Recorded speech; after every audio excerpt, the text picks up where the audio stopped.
Welcome back, everyone, and thank you so much for being with me on this journey. We are today with our special guest, Terre Short. Terre is a human potential developer who has more than 30 years of leadership experience, a master's degree in business administration and healthcare management, and a professional coach certification. Terre excels at distilling leadership skills into actionable steps, including precisely choosing the right words to influence and inspire others. She coaches how to look inward to your inner wisdom in order to excel outwardly and overcome challenges. She leans on the content in her book, The Words We Choose, your guide to how and why words matter in helping others become their best selves. Through stories and examples, she humorously leads listeners to owning their personal podcast or inner narrative. She speaks on a wide area of topics to all lead to bringing out brilliance of oneself or those around them. She has been interviewed for various mediums, including Fast Company and NPR, and her book was a 2020 American Book Fest finalist and won the Bagby Folk Book Award. Welcome, Terre. Thank you so much for joining me today. I am honored to have you here. I'm excited to be here. Thank you for having me on, Deanna. This is an impressive bio. I am looking forward to learning from you. And I will jump straight into the interview by asking you if you can tell us more about your story and how you start on this path of helping other people. Absolutely. Well, when I hear you do my bio or speak about me, when you get to the part about the 30 plus years, I think, that's a long time. It makes me feel old. But anyway, what it is it makes me feel wise and experienced, right? So I had a career in hospitality early on in my 20s and 30s with Four Seasons hotels. And then I had my own business for 15 years, as I do now. But in between then and now, I had a career for 10 years in healthcare. And so it was interesting. I feel as though when you're a leader, you can pretty much lead in any organization, right? And so I transitioned from hospitality to healthcare, and it was a phenomenal change for me to learn an entirely different industry. However, the key components of being a great leader didn't change. They didn't change at all, right? And also what I learned is that the key to being a great leader in any industry is communication. And that's what led me to write the book that I wrote and speak quite a bit to my coaching clients and to corporate clients about how communication is key.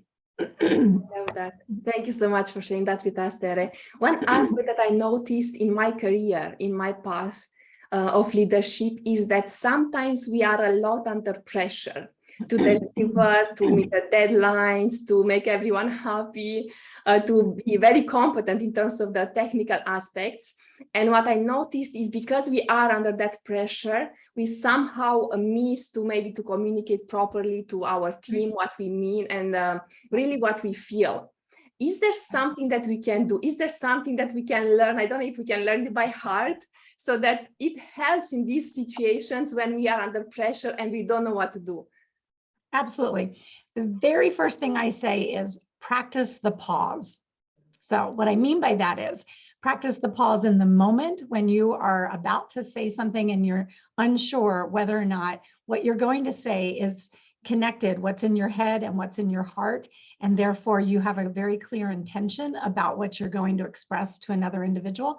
So I mean, practice the pause in that moment in a nanosecond, but then also, Deanna, practice the pause prior to going into a meeting, prior to giving a presentation. I feel so often, probably once a week, one of my clients, we're talking about that topic of preparation.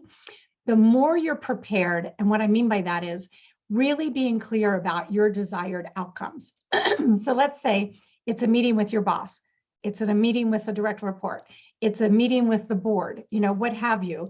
Any of those meetings, it requires that you pause, you take a few steps back and you say, what is my desired outcome? And write that out. And based on that desired outcome, what are the 2-3 key things that I am going to do? And then you start to make that connection between analytically or intellectually what's in your mind and you want to convey, and how you want to convey it, which is the part that's in your heart. So when you pause long enough and ask yourself a few key questions about what your objectives are, then you're going to be more clear and you won't have those misunderstandings. I love that. I love that. But somehow it seems difficult for those maybe who are not in an awareness space, meaning that they don't realize that they are going through all of these emotions, right? We are just into them and we don't know how to control them. What would you advise them to do? Is there something we can do when we are in those moments and maybe we don't realize that we have to pause? What can we do?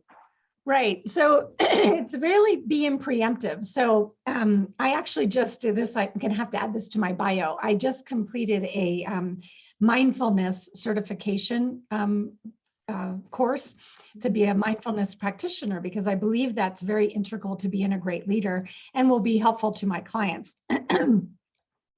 So if you already know that you're about to have this meeting or have this conversation, and maybe even it's a conversation that you decide it might be difficult in some way, force yourself to have that quiet moment. And so when you were just speaking, you said maybe they're not aware. So create that awareness, and that's where mindfulness comes in. It takes a couple of minutes, 1 minute. You could even do just 1 minute of a breathing exercise where you would breathe in for 4, hold for 8, and breathe out for 8. And do that a few times to really get yourself present and in the moment. And then you'll be able to really more clearly reflect on what your objectives are, what your desired outcome is. And that's what helps you formulate the right words, the words that are, that they're assertive, that they're confident, that they're not, wishy-washy in any way, that you're very, very clear. This is what I intend to accomplish. I've paused. I've taken my deep breaths, but not just deep breaths. Like I said, 4 in, to the count of 4 in, pause for 8, and exhale for 8. Do that a few times, and then commit to being centered for what it is that you want to convey to the audience that you're about to speak to. Yeah, it makes sense to me. And you mentioned about the confidence and that we are speaking certain words. Do you think there are certain words which are more impactful than others? And do you think there is a way to communicate those words, exactly what you mentioned, that maybe with confidence, or maybe, I don't know if the body language matters? Oh, it all matters. We don't have long enough to get into that, but it all matters. All the connections that you make, and you're making connections visually, verbally, tone, leaning in, everything matters, right? But let's stick with the words for a moment. So oftentimes, I don't believe leaders know they're doing it, but we'll choose words that imply doubt. So here are a few of them. So we might make our goals in the 4th quarter, or we'll probably be able to get that shipment out. You're saying I'm uncertain, even though it's the leader's job to be certain. And if they're not, to understand why, there might be a delay or what have you. And so abandon those words. So instead of might and probably, replace it with will. We will accomplish our goals by the end of the quarter, right? And then with words that also imply a lack of certainty, the word if. If we're able to get this new client on board, instead of saying when we get this new client on board. So replacing if with when, particularly as a leader, to say, I'm confident that this is what will transpire. So those are a couple of examples. Yes, these are very helpful, really helpful.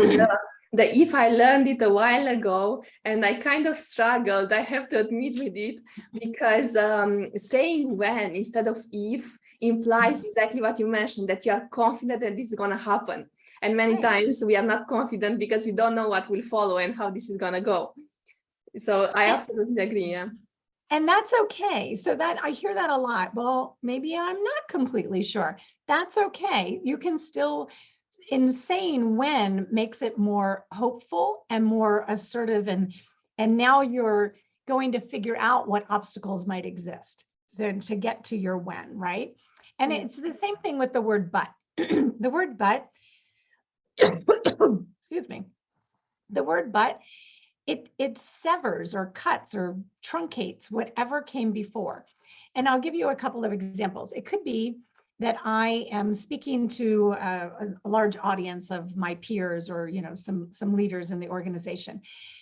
And I might choose to say, our team has just finished this project and I'd like to give you some information about it, but we weren't able to do this, or some of this, the data is lagging or what have you. So now I've just said to the audience, I have this information, this thing I want to share, but, and I've kind of cut that whole thought off. And now they're listening to this negative information that I have. Be easy enough for me to say, I'm going to share the information and I'd like to advise that some of the data is lagging. So I replace but with and. So now I'm sewing those thoughts together. I have this bit of information and at some point I'm going to have this bit of information, instead of going but and then, you know, severing it. And there's no value there. So that's actually, Deanna, what I ask myself often is, what is my intention and what value is there when I choose this word that might be limiting or minimizing? That's very interesting, and I would say hard to apply on the spot, right? Unless we are really like into the present moment and kind of aware of our environment, and as you mentioned, of our goals, what we want to achieve, and really to just go for it. You mentioned that this is a word which kind of minimizes or limits the impact. Are there any other words like this which may affect the team as a leader?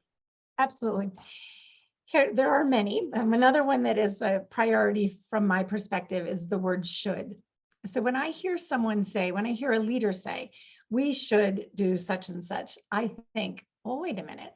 Who's saying that? Like, when you say should, you imply that somebody else actually owns the goal or the outcome, or somebody owns the priority that this is. And that takes the ownership away from the person or the team that you're saying it to.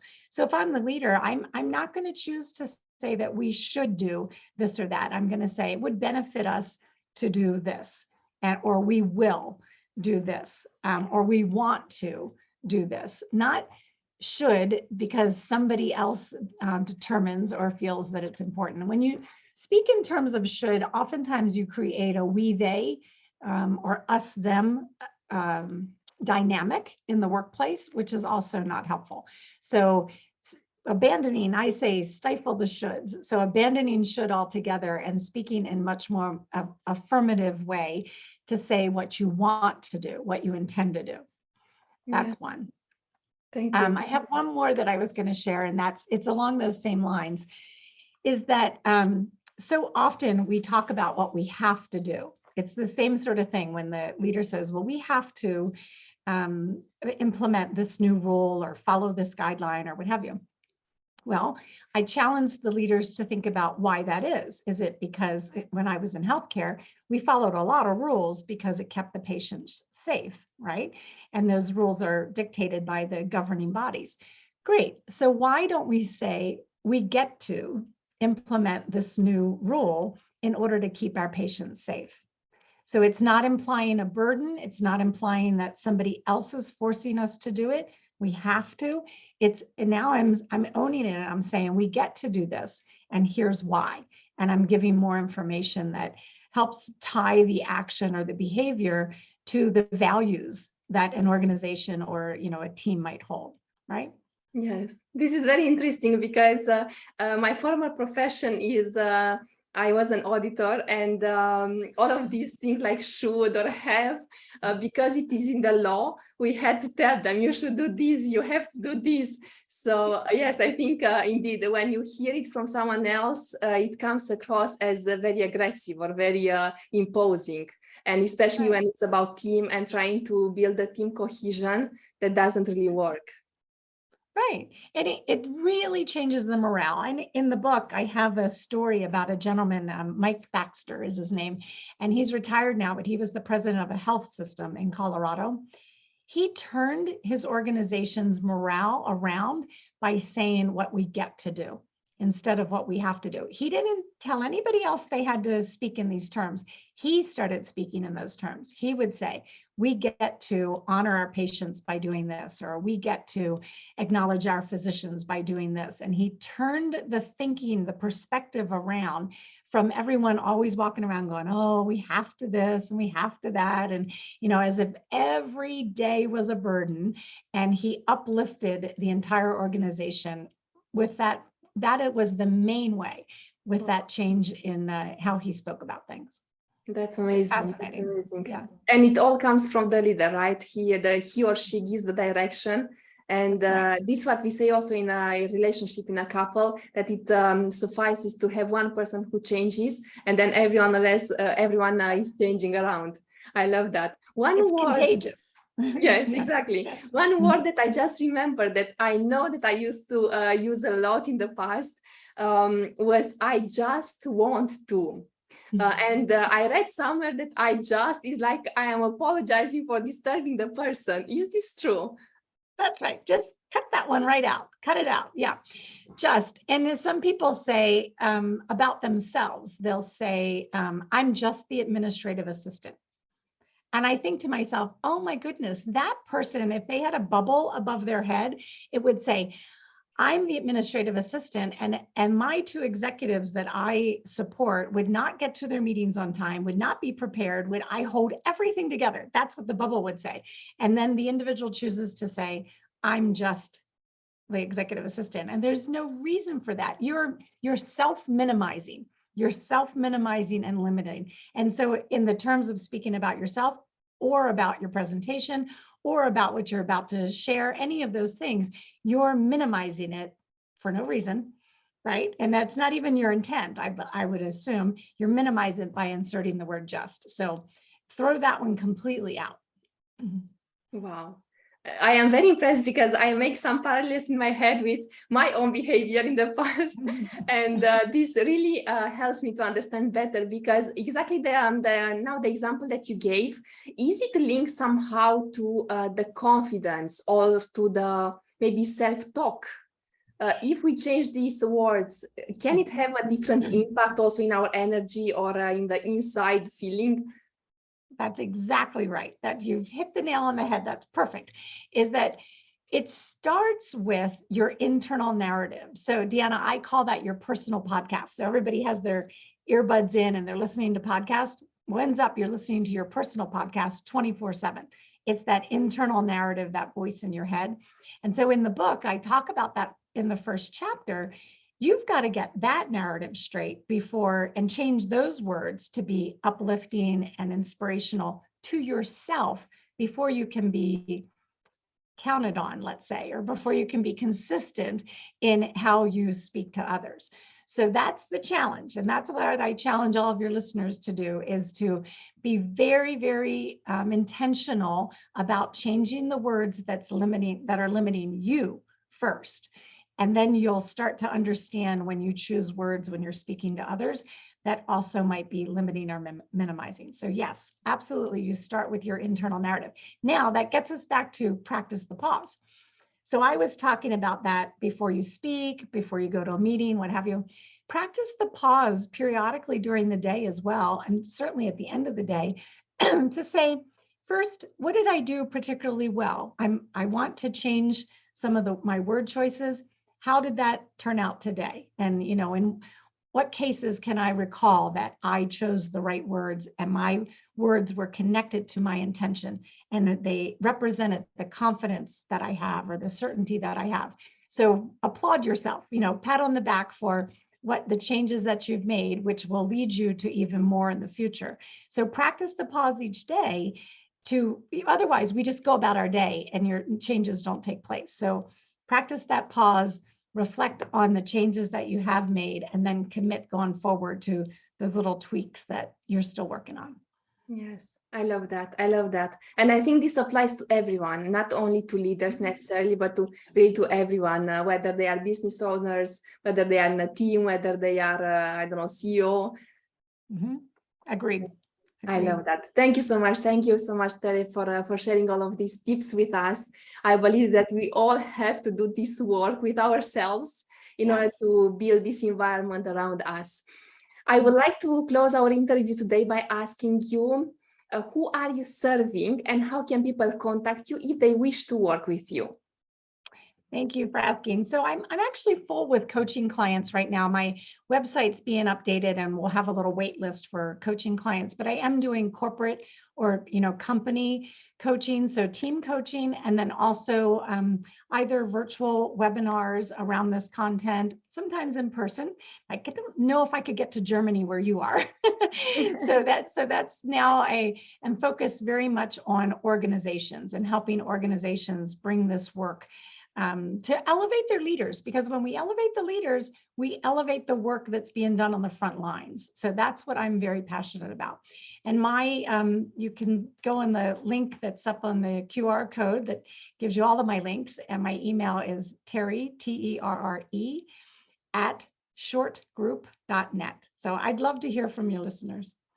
Thank you so much. Thank you once again for being today with me. I am honored and I learned so much in such a short period of time. Thank you so much. Great. Thank you. Appreciate it.